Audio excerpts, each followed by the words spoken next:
tapteach Sinead Ahern agus sé seo dhéanana tuairsta teanna réirigh agus gafaláistí go neapaise seantar bhardig Ahern tá sé sin ráthíochtaí an fada Ahern cool son agus gal facála ó hinnacha beidir go bhfuil Sinead Ahern an méid sin in ceart nó builech an cruúin an Ahern an capdain.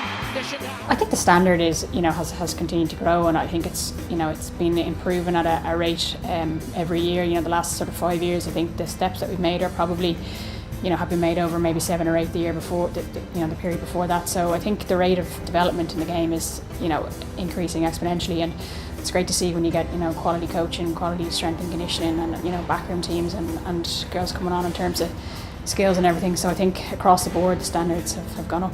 2017, I suppose, making the breakthrough again was huge for us. We'd gone close for a number of years, and to do that was a huge outpouring of emotion on the day, I think. So yeah, I think that they'd always, I suppose, stick out, but lots of great memories over the years. I suppose over the last few years, the great thing to see is that there's way more visible female role models, and there's way more exposure and coverage, I think, in the game across all media streams. Obviously TG Carr have been covering our games for 20 years, which is great.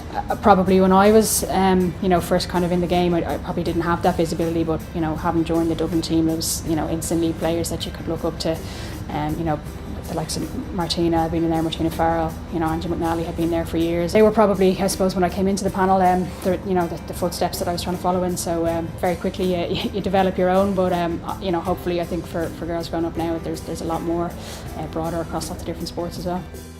Straight into the fire, I think, on this occasion, and we have a very tough match in our first game against Donegal. I think it's going to be a really, really tight game between two good teams. Looking forward to getting back out onto the pitch to competitive action. As I said, it's been a strange few months, so to kind of be able to pull on the jersey again, and I think two teams that will absolutely go hammer and tongs at it, I think it's going to be really exciting. So I'm really looking forward to it.